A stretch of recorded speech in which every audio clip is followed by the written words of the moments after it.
প্রতিটি শিশুই আলাদা, তাদের বৈশিষ্ট্য আলাদা, তাদের আচরণ আলাদা, তাদের ভাব প্রকাশ করার ভঙ্গি আলাদা।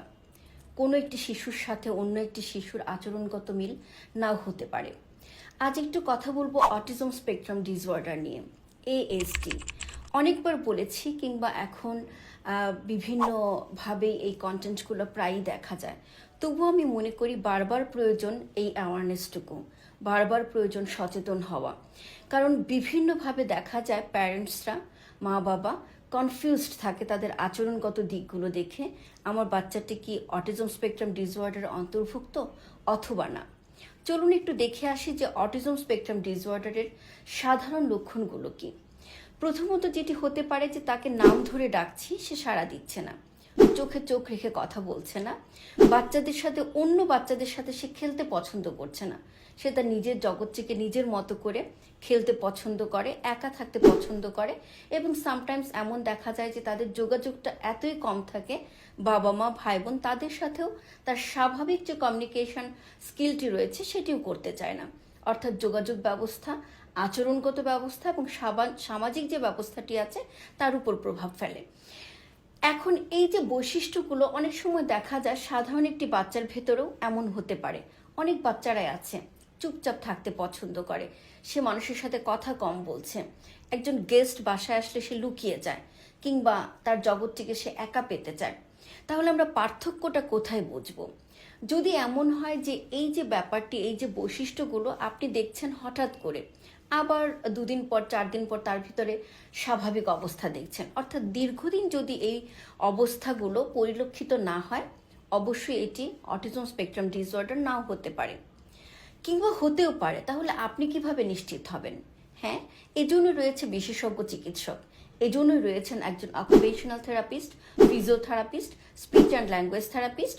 তাদের কাছে আপনাকে যেতে হবে এই পরামর্শটির জন্য, নিশ্চিত হওয়ার জন্য তার ডায়াগনোসিসটি। কারণ আমরা অনেক আচরণ দেখে বাচ্চাদেরকে এক কথায় অনেক সময় বলে ফেলি বাচ্চাটি কি অটিস্টিক। একদম না। শুধু একটিমাত্র আচরণ, একটিমাত্র তার ভেতরে কোনো একটা ল্যাকিংস হতেই পারে, স্বাভাবিকভাবে সে আচরণটি দেখাচ্ছে, তার মানে সে অটিজম স্পেকট্রাম ডিসঅর্ডারের অন্তর্ভুক্ত। আপনি নিশ্চিত হবেন একজন চিকিৎসক দ্বারা, পেডিয়াট্রিক স্পেশালিস্ট, পেডিয়াট্রিশিয়ানের দ্বারা, একজন রিহ্যাবিলিটেশন প্র্যাকটিশনারের দ্বারা। নিশ্চিত হওয়ার পরেই আপনি তার চিকিৎসা ব্যবস্থাটি নিতে পারেন। এর মধ্যে আরেকটি জিনিস উল্লেখ করা যেতে পারে যে যখন আপনি নিশ্চিত হলেন ডায়াগনোসিসটি যে এই বাচ্চাটি অটিজম স্পেকট্রাম ডিসঅর্ডারের অন্তর্ভুক্ত, তখন থেকে আপনাকে চিকিৎসা শুরু করতে হবে। একদিকে যেমন মেডিসিন ইম্পর্ট্যান্ট, একই দিকে রিহ্যাবিলিটেশন ট্রিটমেন্ট তার জন্য খুবই গুরুত্বপূর্ণ। আপনি যেদিন থেকে কনফার্ম হয়েছেন বাচ্চাটির এএসডি হয়েছে, সেদিন থেকেই আপনি যোগাযোগ করুন একজন occupational therapist, speech and language therapist অথবা ফিজিওথেরাপিস্টের কাছ থেকে। তাদের কাছ থেকে আপনি নিশ্চিত হন তার ট্রিটমেন্টটি এবং তাকে শুরু করুন তার ট্রিটমেন্টটি যতটুকু করা যায়। কারণ আপনার একদিনের বিলম্ব, কিংবা আপনি অনেক দিন যাবৎ ভাবছেন যে সামাজিকতার কথা ভাবছেন, আত্মীয় স্বজনের কথা ভাবছেন, আপনার ফ্রেন্ড সার্কেল কি বলবে এটা নিয়ে ভাবছেন, এটি ভাবাটি কখনোই আপনার জন্য গুরুত্বপূর্ণ না। আপনার কাছে আপনার বাচ্চার লাইফ ফার্স্ট। আপনার বাচ্চার সম্ভাবনাময় সুন্দর দিনটিকে আরও সুন্দর করা আপনার কাছে ফার্স্ট প্রায়োরিটি।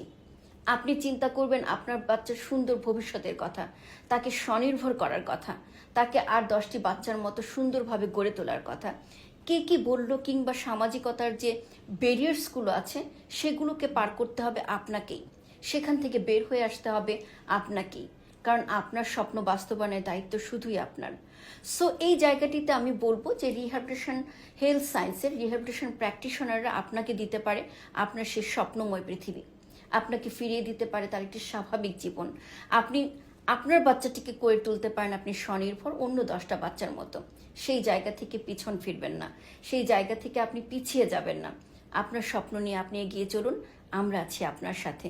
এবং একই সাথে জ্যোৎস্নার আলো আপনার পাশে আছে সব সময়, আপনার এই বাচ্চাগুলোকে স্বনির্ভর করার লক্ষ্যে। ধন্যবাদ জানাচ্ছি আজকের জন্য।